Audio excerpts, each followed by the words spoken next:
আসসালামু আলাইকুম, স্বাগত সবাইকে। এখন চলছে শীতকাল আর সেই সাথে চলছে পিঠা বানানোর মহোৎসব। তবে আজকে আমি আপনাদের সাথে এমন একটা পিঠার রেসিপি শেয়ার করব যেটার জন্য শীতের অপেক্ষা করতে হবে না। আপনি বছরের যে কোনো সময় এই পিঠাটা বানাতে পারবেন। আর এর নাম হচ্ছে রসালোর নারকেল পুলি পিঠা। আর আমাদের এলাকায় এটার নাম হচ্ছে রস পাকান পিঠা। এই পিঠাটার বাইরে থেকে হালকা ক্রিস্পি থাকে আর ভেতরটা থাকে রসে ভর্তি তুলতুলে। আশা করছি আমার আজকের এই রেসিপিটা আপনাদের সবার অনেক ভালো লাগবে। চলুন তাহলে শুরু করা যাক। প্রথমেই আমরা পিঠার বাইরের আবরণের জন্য খামিরটা তৈরি করে নিব। এজন্য একটা মিক্সিং বোল নিয়ে নিলাম আর এর মধ্যে নিয়ে নিচ্ছি 1 কাপ পরিমাণ ময়দা। এই পিঠার খামিরের জন্য ময়দায় নিতে হবে, চালের গুঁড়ো বা আটা দিয়ে হবে না। একটুখানি লবণ মিশিয়ে দিচ্ছি আর সাথে দিচ্ছি 1 চা চামচ পরিমাণ চিনি। এবারে এই সবগুলো শুকনো উপকরণ একসাথে একটু মিলিয়ে নিচ্ছি। হয়ে গেলে তারপরে আমি এর মধ্যে তেল দিয়ে দিব 1 টেবিল চামচ। আপনি চাইলে এর পরিবর্তে ঘি বা বাটার দিতে পারেন, তবে যেটাই দিন গলিয়ে দিবেন। এবারে হাতের সাহায্যে খুব ভালো করে এই তেলটাকে ময়দার মিশ্রণের সঙ্গে মেশাতে হবে। খুব ভালো করে আঙুল দিয়ে এভাবে ডলে ডলে করবেন, একটু সময় নিয়ে করবেন। আর যখন খুব ভালো করে এটা মেশানো হয়ে যাবে ময়দার সাথে, তখন দেখবেন ময়দাটা দেখতে অনেকটা ব্রেড ক্রাম্বের মতো হয়ে গিয়েছে আর এভাবে মুঠো করলে একসাথে জড়ো হয়ে যাচ্ছে। তখন বুঝবেন পারফেক্ট হয়েছে। যদি দরকার হয় তাহলে কিন্তু তেল আরও একটু অ্যাড করতে পারেন, তবে অবশ্যই মুঠো হওয়া পর্যন্ত আপনাকে তেল দিয়ে মেশাতে হবে। এবার এর মধ্যে পানি দিতে হবে। আমি কুসুম গরম পানি নিয়েছি, তবে নর্মাল পানি দিলেও কোনো সমস্যা নেই, কিন্তু ঠান্ডা পানি দিবেন না। আর আমি এখানে হাফ কাপের একটু কম পানি নিয়েছি আর পানিটা অল্প অল্প করে এভাবে মিশিয়ে দিচ্ছি। যে কোনো ধরনের খামির বানাতে একবারে পানি দেওয়ার চেয়ে এভাবে অল্প অল্প করে মিশিয়ে দিলে আপনার খামিরের কনসিস্টেন্সিটা একদম পারফেক্ট হবে। কোথাও বেশি নরম বা কোথাও বেশি শক্ত হবে না। আর আমি এইভাবে অল্প অল্প করে পানি দিয়ে খামিরটাকে মেখে নিয়েছি। একটুখানি আপনার ময়দা অবশিষ্ট থাকতে পানি দিয়ে স্টপ করতে হবে। আর আমার এখানে কিন্তু হাফ কাপের থেকে 2 টেবিল চামচ কম পানি লেগেছে। দেখুন মাখতে মাখতে এক সময় দেখবেন যে এটা বেশ মোলায়েম হয়ে গিয়েছে। এটা আমি আপনাদেরকে দেখাচ্ছি। এই খামিরটা কিন্তু মোটামুটি সফট হবে, অনেকটা পরোটার খামিরের মতোই, কিন্তু একটুখানি নরম।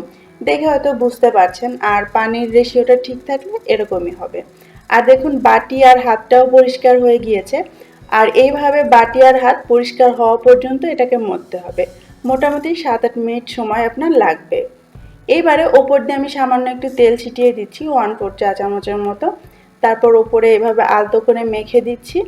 এইবার এই খামিরটাকে আমি ঢেকে রেখে দিব 15 থেকে 20 মিনিটের জন্য।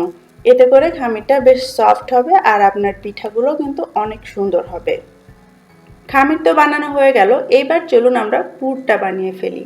আর এই পুর বানানোর জন্য আমাদের লাগবে নারকেল। একদম ফ্রেশ গাছ থেকে পাড়া নারকেল হলে তো খুব ভালো, কিন্তু সেটা তো সবসময় হাতের কাছে থাকে না। তাই যে কোনো নারকেল কোড়াই আপনি নিতে পারেন, যেমন আমি আজকে ফ্রোজেন নারকেল নিয়েছি। আর এর সাথে লাগবে চিনি। গুড় দিয়ে এটা বানানো যায় কিনা আমার জানা নেই, আমাদের এলাকায় সবসময় চিনি দিয়ে বানানো হয়। আর চিনি আর নারকেলের কোনো পরিমাপ বলছি না, আপনি যতটুকুন আটা মাখাবেন তার ভেতরে দিতে যতটুকুন লাগে ততটুকুন আপনার নারকেল আর চিনি লাগবে। এই হচ্ছে প্রধান দুটি উপকরণ। আর সাথে চাইলে আপনি একটু এলাচের গুঁড়ো দিতে পারেন ফ্লেভারের জন্য, তবে এটা একেবারেই অপশনাল। এবারে এই পিঠার সব থেকে ইন্টারেস্টিং দিক যেটা, আমাদেরকে এই পুরটা রান্না করতে হবে না, শুধু চিনি আর নারকেল একসাথে মিলিয়ে নিলেই হবে। তবে আমরা এটা এখনই মিলাবো না। অন্যদিকে আমরা যে খামিরটা মেখে রেখেছিলাম সেটা হয়ে গিয়েছে। 15 মিনিট পরে আমি এটাকে আবারও হালকা করে একটু মথে নিলাম আর দেখুন এটা আগের থেকেও সফট হয়ে গিয়েছে। এবারে এই খামির থেকে একটা ছোট অংশ আমি ছিঁড়ে নিচ্ছি। আপনি চাইলে বড় করে বড় রুটিও বেলতে পারেন, তবে আমি ছোট করে বেলবো, এই জন্য ছোট একটা অংশ নিচ্ছি। আর হাতের মুঠোর মধ্যে এভাবে একটা বল বানিয়ে নিলাম। এবারে এটা দিয়ে আমাদেরকে একটা রুটি বেলতে হবে। আপনি চাইলে তেল একটু ডলে নিয়েও বেলতে পারেন, আবার খুব সামান্য একটু ময়দা ছিটিয়েও এটাকে বেলে নিতে পারেন। আর যে রুটিটা বেলবেন সেটা নর্মাল রুটির মতোই হবে, খুব বেশি মোটা বা পাতলা হবে না। এইবারে আমরা সেই চিনি আর নারকেলটা মেলাবো। এখন কথা হচ্ছে আগে থেকে কেন আমরা চিনি আর নারকেলটা একসঙ্গে মেশালাম না। একসাথে আগে থেকে মেশাইনি এই কারণে, সবাই জানেন আপনারা যে চিনি দিয়ে কোনো কিছু মাখলে সেটার থেকে পানি বের হয়, কারণ চিনিটা গলে যায়। তো আগে থেকে যদি আমরা চিনি আর নারকেল মিশিয়ে রাখতাম তাহলে কিন্তু ওই চিনির পানিটা বাইরেই বের হয়ে যেত, পিঠার মধ্যে আর রসের মতো ভাবটা আসতো না। এই জন্য ঠিক যে সময়ে আপনি পিঠাটা বানাবেন, অর্থাৎ রুটিটা বেলার পরে তারপরে আপনি যতটুকুন আপনার লাগে চিনি আর নারকেল এইভাবে মিলিয়ে নেবেন। আর চাইলে একটু এলাচের গুঁড়োও সাথে দিয়ে দিতে পারেন। তারপরে সেটাকে সরাসরি সেই রুটির এক পাশে দিয়ে তারপরে আপনাকে পিঠার মতো এইভাবে ভাঁজ করে নিতে হবে। আর চারপাশে একটু পানি লাগিয়ে নেবেন যাতে খুব ভালো করে এটা আটকে যায়। খেয়াল করে খুব ভালো করে এভাবে সিল করতে হবে, না হলে কিন্তু গরমে ওই চিনিটা গলে সেই পানিটা বের হয়ে আসবে আর ভাজার সময় তেলও নষ্ট হবে আর পিঠার গায়ে একটা লালচে ছোপও পড়বে। তাই খুব ভালো করে সিল করাটা জরুরি।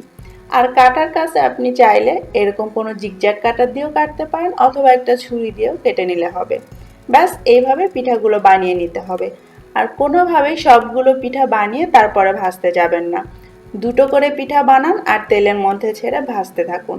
কারণ পিঠাগুলো বানিয়ে বেশিক্ষণ রেখে দিলেও কিন্তু ওই চিনিটা গলে যাবে আর এই বাইরের অংশটা একেবারে ভিজে ন্যাতন্যাতা হয়ে যাবে। তাই আপনি দুটো দুটো করে এভাবে বানান আর ভাজতে থাকুন। আর ভাজার ক্ষেত্রে যে টিপস সেটা হচ্ছে অন্যান্য পিঠার মতো এটাকে অনেক সময় নিয়ে আপনাকে মুচমুচে করে ভাজতে হবে না। মিডিয়াম থেকে মিডিয়াম লো আছে বারবার এভাবে উল্টে পাল্টে পিঠার গাটা হালকা সোনালি করে আপনাকে ভাজতে হবে। চুলার আঁচটা যেন কোনোভাবে অতিরিক্ত না থাকে, তাহলে কিন্তু পিঠার বাইরের যে আবরণ সেটা ভেতর থেকে কাঁচা থেকে যাবে। আবার যদি একেবারেই কম থাকে তাহলে অনেক সময় লাগবে আর পিঠা বেশি মুচমুচে হয়ে যাবে। আমাদের এই পিঠাগুলো হালকা মুচমুচে হবে বাইরে থেকে, তবে অতিরিক্ত মুচমুচে নয়। যখনই এরকম হালকা সোনালি আভা দেখা দিবে পিঠার গায়ে, ম্যাক্সিমাম আপনার 3 থেকে 3.5 মিনিট বা 4 মিনিট লাগতে পারে। সেই পর্যায়ে আপনি পিঠাগুলো তুলে নেবেন। এই যে দেখতে পাচ্ছেন পিঠাগুলো তৈরি হয়ে গিয়েছে। ওপরের খোলসটা কিন্তু বাইরে থেকে শক্তই লাগছে, তবে এটা কিন্তু খুব বেশি শক্ত নয়, আবার নরম প্যাচপ্যাচাও নয়। যতটুকুন আমি খামির বানিয়েছিলাম তাতে আমার টোটাল 8টা পিঠা হয়েছে। এবার চলুন একটু দেখা যাক কেমন হলো। শব্দটা নিশ্চয়ই শুনতে পাচ্ছেন, বাইরে থেকে এর খোলসটা কিন্তু শক্তই, কিন্তু অনেক শক্ত না আবার নরম প্যাচপ্যাচাও না। এই যে দেখুন চাপ দিলে নরম হয়ে যাচ্ছে না। এবার আমি এটাকে ভেঙে নিচ্ছি। দেখুন ভেতরটা দেখতেও কত সুন্দর হয়েছে। নারকেলগুলো কিন্তু আর ওভাবে কাঁচাও থাকবে না। আর রসের ভাবটা আপনারা নিশ্চয়ই বুঝতে পারছেন। সেই যে আমরা চিনি দিয়ে মেখেছিলাম, ভাজার সময় তেলের গরমে এই চিনিগুলো কিন্তু গলে ভেতরে একটা শিরার মতো হয়ে গিয়েছে আর নারকেলের সঙ্গে মিলেমিশে একাকার। আরেকটু আমি ভালো করে দেখিয়ে দিচ্ছি। আসলে এটা আপনি যখন মুখে দিবেন তখনই বুঝতে পারবেন, আপনার মুখ ভরে যাবে এই পিঠার রসে। এই যে দেখুন কত রসালো পিঠাগুলো। এই পিঠা বানানোটা খুবই ইজি আর খুব সহজেই বানানো যায়। জাস্ট একটা জিনিস মাথায় রাখবেন, যে নারকেলটা নেবেন সেটা যেন ভালো নারকেল হয়, কারণ এই পিঠার মূল উপাদান হচ্ছে নারকেল। আশা করছি রেসিপি ভালো লেগেছে। কমেন্ট বক্সে কোনো প্রশ্ন থাকলে অবশ্যই জানাবেন। আজকের মতো বিদায়। আল্লাহ হাফেজ।